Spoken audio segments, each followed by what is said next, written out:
تو نبی علیہ السلام تشریف لائیں گے، نبی علیہ السلام کی محبت تشریف لائے گی. کہا اس پر دلیل کیا؟ کہا دیکھو نا غار میں پہلے کون گیا تھا؟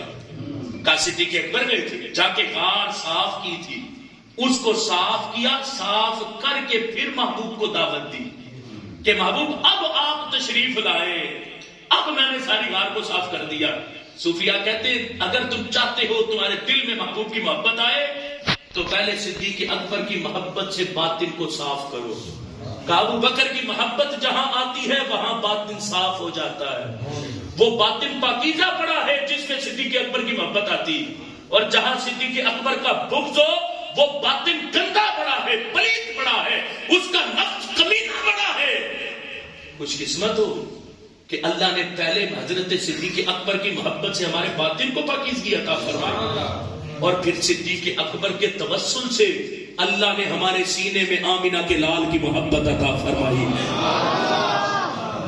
اسی لیے یہ غار کا معاملہ یہ بڑا اہم معاملہ، اور اسی پر حضرت امام راضی رحمت اللہ تعالی علیہ حضرت سیدنا صدیق اکبر رضی اللہ تعالی عنہ کی افضلیت کے بھی قول ذکر کرتے، افضلیت کے بھی قول کہتے یہ جو آیت ہے نا اذ اخرجہ الذین کفروا ثانی اثنین اذ ہما فی الغار اذ یقول لصاحبہ لا تحزن ان اللہ معنا، آپ فرماتے یہ آیت صدیق اکبر کی افضلیت پر دلالت کرتی ہے کئی وجوہ سے. حضرت امام راضی رحمت اللہ علیہ کہتے ہیں، حضرت امام راضی رحمت اللہ علیہ کہتے ہیں سب سے پہلی وجہ تو یہ ہے، وجہ سننا امام راضی نے جو ذکر کی، امام راضی رحمت اللہ علیہ کہتے ہیں پہلی وجہ صدیق اکبر کی افضلیت کی جس پر یہ آیت دلالت کر رہی ہے وہ کیا ہے؟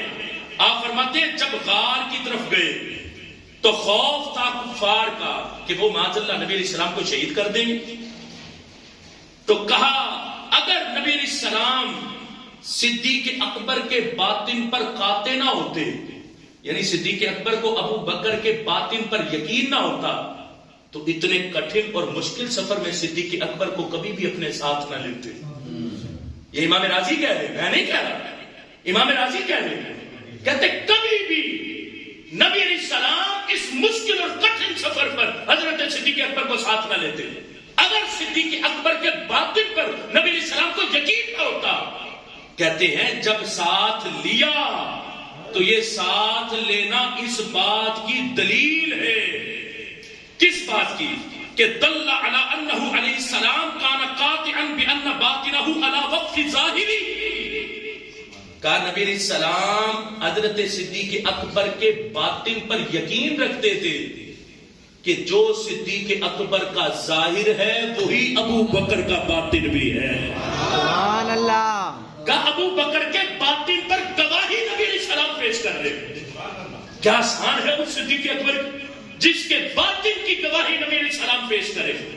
کہتے یہ آیت دلالت کرتی ہے صدیق اکبر کی افضلیت پر کہ ایسے قطعیت کا یقین اور کسی صحابی کے لیے پیش نہیں کیا گیا جیسی قطعیت کا باطن کا یقین حضرت صدیق اکبر کے لیے پیش کیا گیا. ایک وجہ. دوسری وجہ امام راضی رحمت اللہ علیہ فرماتے ہیں، امام راضی رحمت اللہ تعالی علیہ کہتے دیکھو کہ نبی پاک صلی اللہ علیہ وسلم کے کتنے رشتہ دار تھے جو صدیق اکبر سے زیادہ قریب تھے نسب میں نبی علیہ السلام کے. کا کتنے تھے رشتہ دار تھے نبی علیہ السلام کے شجرہ میں کتنے لوگ تھے.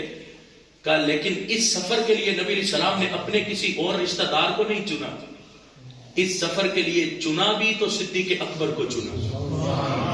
کہا یہ صدیق اکبر کا چناؤ کرنا دلالت کرتا ہے کہ ایسا مرتبہ محبوب کے اور کسی نسب والے کا نہیں جو درجہ اللہ اور اس کے رسول نے صدیق اکبر کو عطا فرما دیا ہے. سبحان اللہ. یہ ہے مقام صدیق اکبر رضی اللہ تعالیٰ عنہ.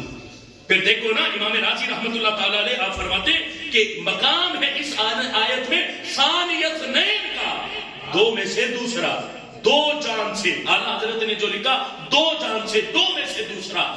کہا تم کیا سمجھتے ہو کہ صرف اس مقام پہ دو میں سے دوسرے ہونے کی شان حضرت صدیق اکبر کو ملی؟ کہا نہیں، صدیق اکبر کی پوری زندگی کا مطالعہ کرو، کن کن جگہ پر سیدنا صدیق اکبر رضی اللہ تعالیٰ عنہ کو دوسرے ہونے کی شان ملی. کہا یہ دوسرے ہونے کی شان بھی افضلیت پر دلالت کرتی ہے اور قطعی طور پر دلالت کرتی کہ پہلا نمبر جن باتوں میں نبی علیہ السلام کا ہے ان باتوں میں کئی باتوں میں دوسرا نمبر حضرت صدیق اکبر کو رب نے عطا فرما دیا.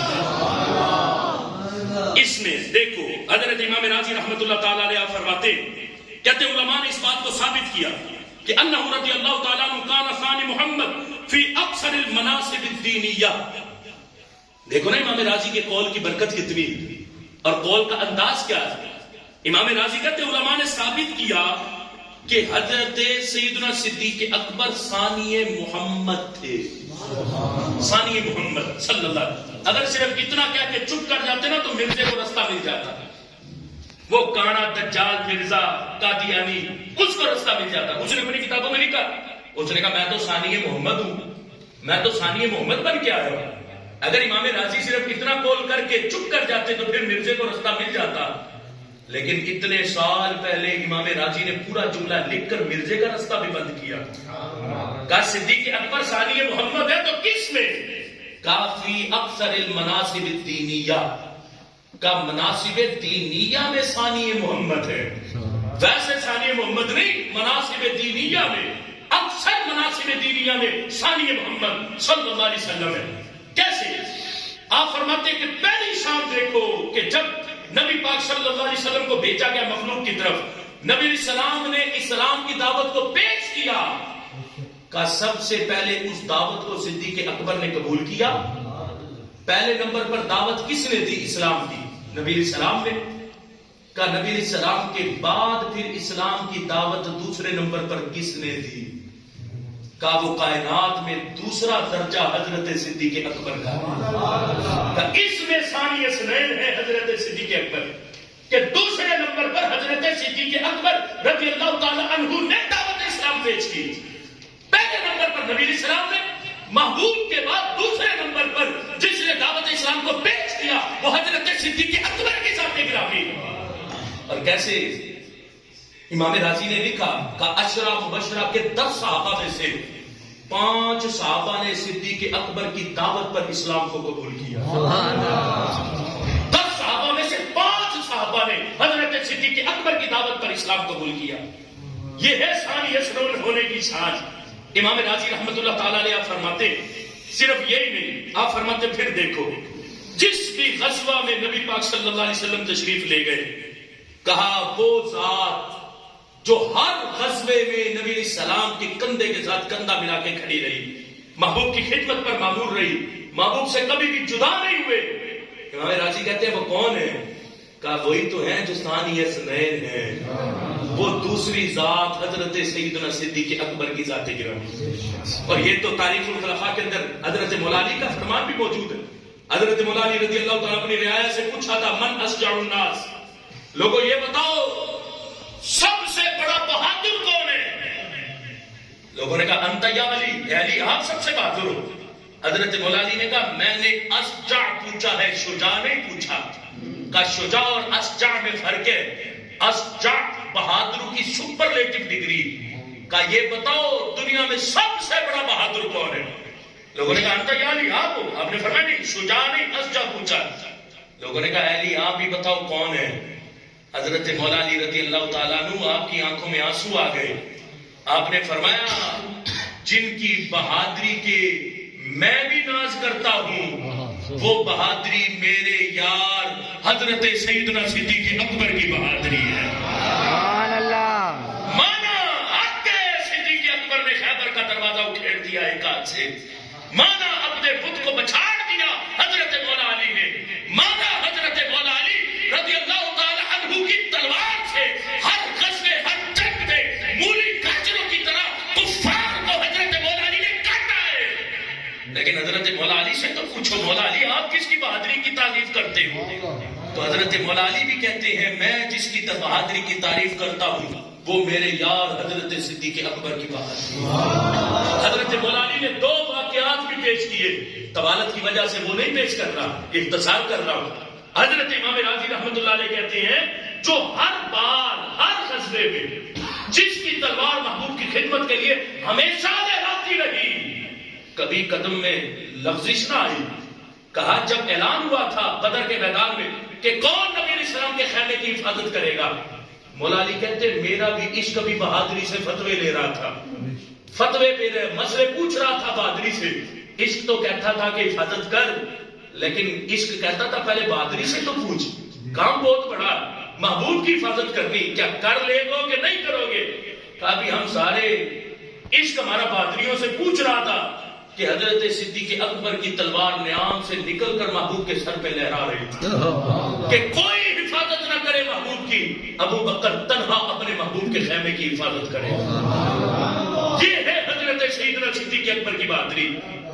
بتاؤ اپنے آنے والی نسل کو صدیق اکبر کی بہادری کہ کیا مقام ہے حضرت سیدنا صدیق اکبر کا رضی اللہ تعالیٰ عنہ. اختصار کرتا ہوں, حضرت امام راضی رحمۃ اللہ تعالیٰ علیہ آپ فرماتے ہیں, کہتے کہ جب نبی پاک صلی اللہ علیہ وسلم کے وہ بیماری کے ایام تھے جس میں نبی علیہ السلام مسجد میں تشریف نہیں لاتے تھے, تو امام راضی رحمۃ اللہ تعالیٰ علیہ کہتے ہیں کہ اس وقت نبی پاک صلی اللہ علیہ وسلم کی جگہ پر کھڑے ہو کے مصلی پر نماز پڑھانے والی شخصیت کون تھی؟ فرمایا فقان ثانی اثنین, وہی تو دو میں سے دوسرے تھے. پہلے نمبر پہ وہ مصلی محبوب کا تھا, اور محبوب کے بعد دوسرے نمبر پہ وہ مصلی اللہ اور اس کے رسول نے صدیق اکبر کو عطا فرما دیا. یہ مصلی ملنا ہی تو خلافت ملنا ہے, یہ مصلی ملنا ہی تو امامت ملنا ہے, یہ مصلی ملنا ہی تو خلیفہ بلا فصل ہونا ہے. دیکھو نا عمدۃ القاری شرح بخاری کے اندر یہ بات لکھی, بخاری شریف کی حدیث پاک کے وضاحت میں, کہ جب ایک دن حضرت عمر رضی اللہ تعالیٰ عنہ کھڑے ہو گئے مصلی پر, آپ نے جب تکبیر تحریمہ کہی آواز کاشانہ نبوت تک پہنچی, تو میرے محبوب نے اپنے کاشانہ نبوت کا پردہ ہٹا کر فرمایا این ابو بکر, فرمایا عمر میرے مصلی پہ کیوں کھڑا ہو گیا, ابو بکر کدھر ہے؟ فرمایا ابو بکر کو بلاؤ. فرمایا ویا واللہ ذالک والمسلمون, فرمایا ابو بکر کے ہوتے ہوئے اللہ کسی اور کو میرے مصلی پہ کھڑا ہونا پسند ہی نہیں کرتا.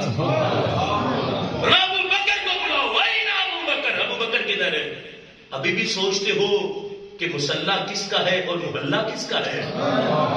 مولا علی کہتے ہیں جس کو محبوب نے ہمارے دین کے لیے چنا تو اس ابو بکر کو ہم نے اپنی دنیا کے لیے بھی چن لیا. آسان لفظوں میں بولوں تو کیا ہے؟ مولا علی کہتے ہیں جس کو محبوب نے اپنا مصلی دیا, محبوب نے مصلی دیا, اس ابو بکر کو ہم نے اپنا محلہ بھی عطا فرما دیا. سب بدبختیاں کہ یہ روحانی خلافت ہے, یہ سیاسی خلافت ہے, سب بدبختیاں ہیں, روحانی ہو یا سیاسی ہو, کسی لحاظ سے بھی ہو. کیا ابو بکر صدیق اکبر کی ولایت کو تھوڑا سمجھتے ہو؟ ابو بکر صدیق کی ولایت کا پوچھنا ہو تو حضرت مجدد الفسانی سے پوچھو کہ صدیق اکبر کی ولایت کا مقام کیا ہے. حضرت مجدد الفسانی رحمۃ اللہ علیہ فرماتے ہیں, آپ فرماتے ہیں حضرت ابو بکر اور عمر رضی اللہ تعالیٰ عنہما کی ولایت کے مقابلے میں باقی سب کی ولایت کل مطروح فی الطریق ہے. کیا ہے؟ مجدد صاحب فرماتے ہیں حضرت ابو بکر اور عمر کی ولایت کے مقابلے میں سب کی ولایت ایسے ہے جیسے راستے میں پڑی ہوئی کوئی چیز ہوتی ہے. یہ ہے باقی سب کی ولایت کا مقام. سب سے بڑا ولایت کا درجہ تمام انبیاء کے بعد تمام امتوں میں وہ بھی اللہ اور اس کے رسول نے حضرت صدیق اکبر کو عطا فرمایا. اللہ اکبر, یا رسول اللہ, اچار یار, یا علی, جنتی جنتی,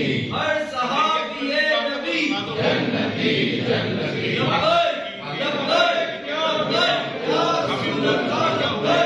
لبیک لبیک یا رسول اللہ, لبیک لبیک لبیک یا رسول اللہ. اب سنیں, اس کے بعد حضرت امام راضی رحمت اللہ تعالیٰ علیہ آپ فرماتے ہیں کہ ثانی اثنین ہونے کی شان حضرت سیدنا صدیق اکبر رضی اللہ تعالیٰ عنہ کو جو اور ملی, فرمایا مصلی پر تو ملی, فرمایا اس کے بعد حجرہ عائشہ الصدیقہ رضی اللہ تعالیٰ عنہا میں پہلے نمبر پر محبوب تشریف لے گئے، فرمایا دوسرے نمبر پر جس کو اس حجرہ پاک میں جگہ ملی قیامت تک کے لیے وہ دوسری ذات حضرت صدیق اکبر کی ذات گرامی۔ اس پر بھی آج لوگ پر تول رہے، 2023 آ گیا، دنیا کے ماحول تبدیل ہونے والا ہے، ہر ایک اپنے اپنے پر تول رہے ہیں۔ کوئی کہتا ہے کہ معاہدہ ختم ہو گیا ترک کے ساتھ سعودیہ کا، اب فلاں حکومت کرے گا، فلاں حکومت کرے گا۔ ایک طبقہ اور بھی ہے جو حضرت ابوبکر عمر کا منکر ہے، وہ بھی پر تولتے ہیں۔ انہوں نے اپنی کتابوں میں لکھا، انہوں نے کہا کہ ہم اب حکومت کریں گے مدینہ شریف پر، اور ہم کریں گے کیا؟ انہوں نے لکھا، انہوں نے کہا ہم کریں گے یہ کہ سب سے پہلے نبی پاک صلی اللہ علیہ وسلم کے اس حجرہ پاک میں سے حضرت صدیق اکبر اور عمر پاک کی قبر انور کو کھول کے ان کے بدنوں کو نامعلوم جگہ پر منتقل کریں گے۔ لیکن میں کہتا ہوں رب کعبہ کی قسم، مسجد میں بیٹھ کے قسم اٹھا کے کہتا ہوں، یہ ان کا بھی قیامت تک خود سے باطنی رہے گا، یہ کبھی اس پر عمل نہیں کر سکتے۔ ان سے پہلے والے جو 100 سال گزار کے جا رہے ہیں نا، انہوں نے بھی اپنی کتابوں میں، البانی نے لکھا تھا، اس نے کہا تھا اگر ہمیں فتنے کا ڈرنا ہوتا، فتنہ کس کا؟ کہ اپنے سنت کے عشق کا ڈرنا ہوتا، تو ہم نے کب سے حجرہ پاک کو کھول دیا ہوتا اور محبوب کے بدن انور کو نکال کے نامعلوم جگہ پر منتقل کر کے معاذ اللہ حجرہ پاک کو جلا دیا ہوتا۔ البانی نے لکھا اپنی کتاب کے اندر، اس نے کہا اگر ہمیں فتنے کا ڈر، فتنہ کیا ہے؟ اہل سنت تمہارے عشق کی دھاک بیٹھی ہے کہ تمہارے عشق اور جذبے سے وہ لوگ کانپتے ہیں، اور دوسرا طبقہ جو کہتا ہے ہم یہ کریں گے، میں کہتا ہوں قیامت تک نہیں کر سکتے، کیونکہ نبی پاک صلی اللہ علیہ وسلم ایک دن مسجد نبوی میں تشریف لائے، ایک ہاتھ میں صدیق اکبر کا ہاتھ تھا، دوسرے میں عمر پاک کا ہاتھ تھا۔ محبوب نے فرمایا جس طرح آج ہم آئے ہیں اسی طرح قیامت کے دن ہم اپنی قبروں سے کھڑے ہو جائیں گے۔ سبحان اللہ۔ قیامت کے دن اسی طرح اپنی قبروں سے کھڑے ہوں گے، ایک ہاتھ میں ابو بکر کا ہاتھ، دوسرے ہاتھ میں عمر کا ہاتھ۔ ایسے نہیں کہہ رہا، یہ ان کا خود سے باطن ہے، اور قیامت تک بدبختیوں میں گرتے پڑتے مرتے چلتے رہیں گے۔ وہ یار غار، یار مزار اور حضرت عمر پاک قیامت تک کے لیے حجرہ عائشہ الصدیقہ میں اپنے محبوب کے ساتھ آرام فرماتے رہیں گے۔ یہ ہے مقام حضرت سیدنا صدیق اکبر رضی اللہ تعالیٰ عنہ۔ ابھی تو غار کی ساری بات کو تو ذکر کر ہی نہیں رہے، چیدہ چیدہ باتوں کو ورنہ غار کے مزاج میں اور غار کی بات میں جو لطف ہے، ویسے تو صدیق اکبر کی ساری زندگی میں ہی بڑا لطف ہے، لیکن بالخصوص جو غار میں لطف ہے وہ لطف اپنی جگہ پر مقام رکھتا، لیکن ہم تو غار کو ذکر کر ہی نہیں رہے، ہم تو مطلقاً صدیق اکبر کے مقام و مرتبہ اور افضلیت صدیق اکبر رضی اللہ تعالیٰ عنہ کے مقام کو ذکر کر رہے ہیں۔ اس پرفتن دور کے اندر حضرت صدیق اکبر رضی اللہ تعالیٰ عنہ کی عظمتوں پر پہرا دینا، آپ کی رفعتوں پر پہرا دینا، جو مقام آپ کو اللہ اور اس کے رسول نے عطا فرمائے اس پر پہرا دینا، یہ ایمان کا جزو لازم ہے۔ اس لیے صرف ایک بات میں کوئی اگر منکر ہو جائے، کتنی سی بات میں وہ کہے کہ افضلیت سیدنا صدیق اکبر رضی اللہ تعالیٰ عنہ، کوئی بات نہیں میں نہیں مانتا، اس نام ماننے سے ہی بندہ اہل سنت سے خارج بھی ہو جاتا ہے اور بندہ دارہ اسلام سے بھی نکلنے کے قریب پہنچ جاتا ہے۔ یعنی یہ حالت ہے کہ اہل سنت سے خارج ہونے کے لیے صرف اتنا کہہ دینا کافی کہ میں حضرت صدیق اکبر رضی اللہ تعالیٰ عنہ کی افضلیت کا قائل نہیں، میں تو اس عقیدے کو ظنی مانتا ہوں۔ ظنی، یہ ظن نہیں، یہ ظن نہیں، یہ قطعی عقیدہ، قطعی عقیدہ۔ اعلیٰ حضرت مجدد دین و ملت نے فتاوی رضویہ شریف کے اندر 5ویں جلد کے صفحہ نمبر 581 پر اس بات کو ذکر کیا۔ اعلیٰ حضرت فرماتے ہیں بالجملہ مسئلہ افضلیت ہرگز باب فضائل سے نہیں ہے۔ بڑی توجہ سے سن لینا، اعلیٰ حضرت فرماتے ہیں یہ باب فضائل سے نہیں ہے۔ کوئی کہ یہ تو فضیلتوں کی بات ہے، یہ باب فضائل سے۔ اعلیٰ حضرت فرماتے ہیں یہ باب فضائل سے نہیں، جس میں دعا سن سکے، بلکہ مواقف و شرح مواقف میں جو تو تصریح کی کہ باب عقائد سے ہے، یہ باب فضائل سے نہیں، باب عقائد سے ہے۔ یہ مسئلہ فضائل کا نہیں، مسئلہ عقیدے کا ہے۔ حضرت صدیق اکبر کی افضلیت کا اقرار کرنا یہ عقیدے کا مسئلہ ہے، اور جس کے عقیدے میں گڑبڑ ہو جائے تو پیچھے بچتا کیا؟ اس لیے کہ باب فضائل سے نہیں، یہ باب عقائد میں سے، اور اس پر بندے کا کاربند رہنا یہ بڑا ضروری ہے۔ عقیدے کا مسئلہ ہے افضلیت صدیق اکبر کا، اور یہ وہ مسئلہ ہے جو قطعی مسئلہ ہے، قطعی مسئلہ، ظنی مسئلہ نہیں۔ ظن ہوتا ہے گمان سے، مان لو تو ٹھیک ہے، نہ مانو تو کوئی حرج نہیں۔ کہا یہ ظنی مسئلہ نہیں، یہ قطعی مسئلہ ہے، اس کو ماننا ہی ٹھیک ہے، نہ ماننا گمراہی ہی گمراہی ہے۔ آج کئی لوگ جزوی فضیلتیں لے کر کلی فضیلتوں کا انکار کرتے، کہتے دیکھو حضرت مولا علی رضی اللہ تعالیٰ عنہ آپ کو یہ شان ملی کہ نبی اسلام نے فرمایا مدینۃ العلم وعلی بابها، میں علم کا شہر ہوں، علی اس شہر کا دروازہ۔ ہم نے کہا ہم نے کب انکار کیا کہ علی اس شہر کا دروازہ نہیں ہے؟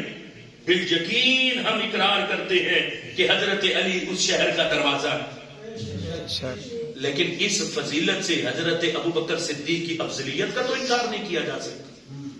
اگر کسی کی جزوی فضیلتوں کو لے کر صدیق اکبر کی کلی فضیلتوں کا انکار کرتے ہو تو ملا جی سے مسئلہ پوچھو نا، ایک مسئلہ میں بھی پیش کرتا ہوں، اسے مسئلہ پوچھنا، اس سے کہنا بخاری شریف کے اندر حدیث پاک ہے، نبی پاک صلی اللہ علیہ وسلم نے فرمایا کہ تم میں سے کوئی مرغ کو گالی نہ دے۔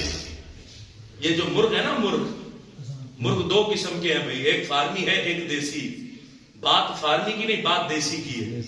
فارمی کے تو کبھی کسی نے اذان پڑھتے ہی نہیں دیکھا، اور وہ ایسا حٹرام ہے کہ وہ خود جیسا ہے، قوم کھا کھا کے بھی آگے ویسے ہی بنتی چلی جا رہی ہے۔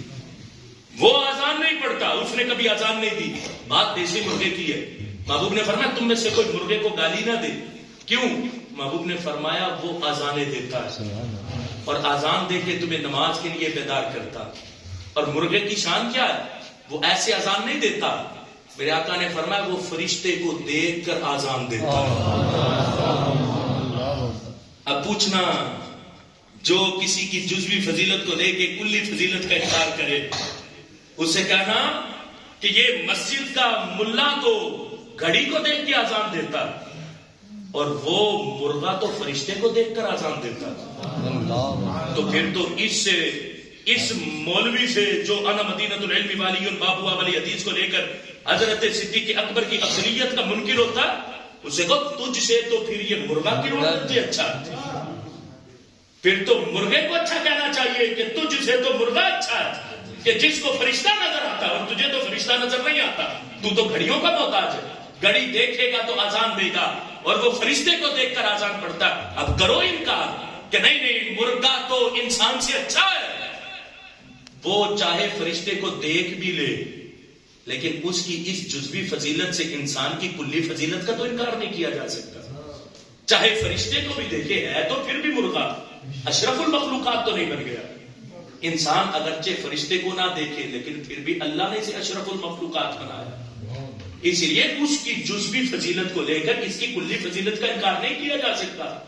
اس لیے کچھ ہوش کرو کہ اور بھی صحابہ کی کتنی فضیلتیں، پھر باقی ساروں کی فضیلتوں کا بھی اقرار کر کے کہو کہ وہ بھی سارے صحابہ سے افضل ہے۔ بھئی اجماع ہو گیا اس بات پر، اجماع ہو گیا اس بات پر امت کا۔ لوگ کہتے ہیں فلاں تو نہیں مانتا، فلاں تو نہیں مانتا۔ ملا علی قاری رحمت اللہ تعالیٰ علیہ نے عمدۃ القاری شرح بخاری کے اندر اس کی پہلی جلد میں صفحہ نمبر 264 پر اس پورے مسئلے پر بحث کی۔ کہا تم کہتے ہو اجماع ہو گیا، کہ رافضی تو مانتے نہیں اس بات کو، وہ تو کہتے ہیں کہ نہیں ہم حضرت صدیق اکبر کی افضلیت کے قائل نہیں۔ تو حضرت ملا علی قاری کہتے ہیں کہ ان بدبختوں کو کس نے شامل کیا؟ کہ وہ کب سے اس اجماع کا حصہ بن گئے؟ کہا اجماع باطل کا نہیں ہوتا، اجماع حق پرستوں کا ہوتا ہے۔ کہا حق پرستوں کا اس بات پر اجماع ہے کہ افضل البشر بعد الانبیاء بالتحقیق کسی اور کی ذات نہیں، حضرت صدیق اکبر کی ذات گرامی ہے۔ اس لیے اس مسئلے کو سمجھنا، اس کی حقیقت کو سمجھنا، اس کی حقیقت اور گہرائی تک پہنچنا کہ یہ مسئلہ ہے بڑا حساس۔ آج کھا کے اہل سنت کے عقیدے کے خلاف بک کرنے والے آج تک اہل سنت کی دیگیں چاٹتے رہے، اب بولی رافضیت کی بولنا شروع کر دی کتنوں نے۔ اس لیے اہل سنت اپنا ایمان بچاؤ. جب اجماع ہو گیا, مجدد الفسانی رحمۃ اللہ علیہ جیسے لوگ, بڑے بڑے اکابرین شرف کے اکبر کے اندر, حضرت امام اعظم ابو حنیفہ, حضرت ملا علی قاری, یہ سارے بزرگان دین, ان سب نے اسی بات کو لکھا کہ تمام انبیاء اور رسل کے بعد تمام امتوں میں جس ذات کو پہلا درجہ ملا وہ کسی اور کی ذات نہیں, وہ حضرت صدیق اکبر کی ذات گرامی. اس پر آخری حوالہ پیش کر کے بات کر کے گفتگو کو ختم کرنے لگا ہوں, ورنہ ابھی باتیں تو بڑی ہیں جو آپ احباب کے سامنے ذکر کرنی تھی, لیکن اختصار کرتے ہوئے چونکہ وقت کافی ہو چکا ہے, آپ احباب کے سامنے یہ آخری حوالہ پیش کرتا ہوں. اس پر بھی کئی بزرگان دین کے اقوال لکھے گئے. اعلیٰ حضرت مجدد دین و ملت نے فتاوی رضویہ شریف کی 28ویں جلد کے اندر بڑے بزرگان دین کے اقوال لکھے, لیکن میں ایک قول حضرت میمون بن مہران رضی اللہ تعالیٰ عنہ کا پیش کر کے گفتگو کو ختم کرنا چاہتا ہوں. 28ویں جلد صفحہ نمبر 676 پر یہ حضرت میمون بن مہران یہ فقہائے تابعین میں سے ہیں, یعنی تابعین میں ان کا شمار ہوتا ہے. سننا توجہ کے ساتھ اور اپنے بدن کی کیفیت کو چیک کرنا. کہتے ہیں ان سے سوال ہوا, حضرت میمون بن مہران سے سوال ہوا کہ سیدنا ابو بکر و عمر افضل ہیں یا علی. ان سے سوال ہوا, ان کے بدن کے رونٹے کھڑے ہو گئے اور ان کی رگیں پھڑکنے لگی, یہاں تک کہ چھڑی ان کے ہاتھ سے گر گئی. میمون بن مہران کی حالت کیا ہوئی؟ بدن کے رونٹے کھڑے ہو گئے, رگیں پھڑکنے لگی, چھڑی ہاتھ سے گر گئی, اور انہوں نے کہا کہ مجھے گمان نہ تھا کہ میں اس زمانے تک جیوں گا جس میں لوگ ابو بکر و عمر پر کسی کو فضیلت دیں گے. کہا میں بھی اس زمانے تک جیوں گا, مجھے گمان بھی نہ تھا. یہ تو میمون بن مہران ہے جو کہہ رہے ہیں کہ میں اس زمانے تک بھی زندہ ہوں کہ لوگ بات کر رہے ہیں کہ ابو بکر و عمر افضل ہے یا مولا علی افضل ہے. یہ تو ان کا زمانہ تھا, تو سوچو آج کے زمانے میں کتنے فتنے ہیں آج کے زمانے میں. کہیں رب کو گالیاں دی جا رہی, کہیں نبی علیہ السلام کی توہین کی جا رہی, کہیں محبوب کے یاروں پر تبرہ کیا جا رہا ہے, کہیں نبی علیہ السلام کی اہل بیت پر تانے کسے جا رہے ہیں, اور کہیں اللہ کے ولیوں پر بھونکا جا رہا ہے. کتنے فتنوں میں ہم سانسیں لے رہے ہیں. یہ فتنوں کا دور ہے, فتنوں کا دور شروع ہو چکا.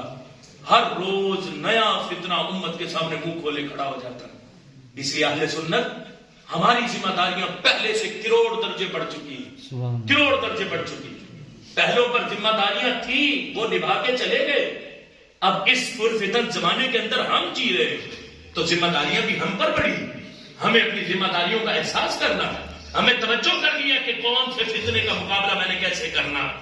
اور بالخصوص اہل سنت کے علماء مجھ سمیت جتنے اپنے آپ کو شامل کرتے ہیں علماء کی صفوں میں, ہم پر ذمہ داریاں پچھلوں سے بھی کروڑ درجے زیادہ ہیں, کیونکہ فتنے زیادہ ہیں. ان فتنوں کا مقابلہ کرنے کے لیے ہمیں اپنی ذمہ داریوں کا احساس کرنا, اور اس احساس کی بیداری کے لیے اللہ کے فضل سے 31 دسمبر کو ایوان اقبال لاہور کے اندر خطبہ علماء کنونشن حضور کنز العلماء کی زیر نگرانی رکھا گیا, جس میں آپ نے 3 گھنٹے تک علماء کی خطبہ کی تربیت فرمائی کہ اس زمانے میں فتنوں کو بھانپو, فتنے کتنے بڑے ہیں, اور ان کے مقابلہ کرنے کی صلاحیت اپنے اندر پیدا کرو. اور اللہ کے فضل سے وہ بیدار کرتے ہی چلے جا رہے ہیں. دیکھو نا اس مرد حر نے کتنی محنتیں کی, کتنی مشقتیں کی اپنے مسلک کے دفاع کے لیے. اللہ کے فضل سے آج ساری دنیا مانی کہ جو کردار حضور کنز العلماء نے ادا کیا وہ اس زمانے کی ضرورت تھی. انہوں نے اس کو ادا کر کے ہمارے ایمانوں پر پہرا دیا, ہمارے ایمان بچائے, ہمارے دین, ہمارے ایمان کی حفاظت کی انہوں نے. اور اب انشاءاللہ آپ سب احباب کو میں دعوت دے کر جا رہا ہوں 19 فروری انشاءاللہ داتا کی نگری لاہور مینار پاکستان پر عظیم الشان آل پاکستان سنی کانفرنس ہو رہی ہے. 19 فروری بروز اتوار صبح 8 بجے انشاءاللہ مینار پاکستان پر یہ کانفرنس شروع ہو جائے گی. کون سا دن ہے؟ تاریخ کون سی ہے؟ 19 فروری. وقت کون سا ہے؟ صبح 8 بجے. تو امید کرتا ہوں کہ انشاءاللہ سارے احباب اپنے مسلک کے دفاع کے لیے مینار پاکستان پہنچیں گے انشاءاللہ. یہ کسی کے کاز تو نہیں، یہ تو اہل سنت کا کاز ہے. تو اہل سنت کے کاز کے لیے ہم سب کو بیدار ہونا، کیونکہ اللہ کے فضل سے ہم سارے کون ہیں؟ سارے بولو نا، ہم سارے کون ہیں؟ سنی. ہم سنی ہیں، اور اس میں ہمیں کوئی ہچکچاہٹ بھی نہیں. تم سرے بازار پوچھو، سرے دار پوچھو کہ تم کون ہو، سر چڑھ کے بولیں گے کہ اللہ کے فضل سے ہمیں سنی کہا جاتا ہے. ہم سنی ہیں اور ہمیں سنی ہونے پر فخر ہے. ہمیں شرمندگی کوئی نہیں کہ ہم سنی، ہمیں فخر ہے سنی ہونے پر. وہ کمینہ صدیق اکبر پر تبرہ کر کے اپنے آپ کو بولے کہ میں فلاں ہوں، اسے کوئی شرمندگی نہ ہو. تو ہمیں چاروں یاروں سے پیار بھی ہو، پنجتن پاک سے محبت بھی ہو، تو ہم کیوں شرمائیں کہ ہم کون ہیں؟ سینے پہ ہاتھ رکھ کے کہتے ہیں اللہ کے فضل سے ہمیں سنی کہا جاتا ہے. تو سنی تو ہے، کردار بھی ستھرا کرنا، کردار بھی ستھرا کرنا. اب دیکھو ادھر سے یا رسول اللہ کا نعرہ لگایا ہو اور ادھر سے بندہ جا کے جوئے کے اڈے پہ بیٹھ جائے. ابھی تو نعرہ لگایا تھا یا رسول اللہ کا. یا رسول اللہ کا معنی پتا؟ انا مقیم علی طاعتک. لبیک کا معنی یا رسول اللہ میں آپ کی اطاعت کے لیے حاضر ہوں، جو آپ حکم کرے میں حاضر ہوں. تو بندہ یہاں سے لبیک کا نعرہ لگائے اور ادھر جا کے بندہ بے حیائی کے اڈے پر بیٹھ جائے. ادھر جائے تو بندے کی زبان پہ گالیاں جاری ہوں، اخلاقیات سے وہ کوسوں دور ہو جائے. کیا ہے سنی کا کردار؟ سنی کو اپنا اخلاق اچھا کرنا، سنی کو اپنا کردار اچھا کرنا، سنی کو اپنے دین دنیا کے معاملات کو اچھا کرنا. جوا حرام ہے، سود حرام ہے، زنا حرام ہے، گالی دینا حرام ہے، بد اخلاقی کرنا حرام ہے. ہم حرام کا ارتکاب دن میں نہ جانے کتنی بار کرتے، اور ادھر سے پوچھے کون ہے، کہیں ہم یا رسول اللہ کہنے والے سنی. تو سنی اپنے اخلاق اپنے کردار کی طرف بھی تو توجہ کرنی.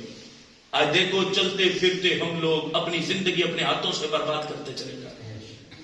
کیسے؟ کسی نے پان منہ میں رکھا، کسی نے گٹکا منہ میں رکھا. ادھر سے پوچھو تو کون ہے، وہ کہتا ہے میں سنی ہوں. ادھر سے یا رسول اللہ کا نعرہ بھی لگاتا ہے، ادھر سے نشہ آور چیزیں بھی استعمال کرتا ہے بندہ. اس لیے سنی جہاں ستھرے عقیدے کا نام ہے، وہیں صرف ستھرے عقیدے کا نام نہیں، ستھرے کردار کا نام بھی سنی ہے.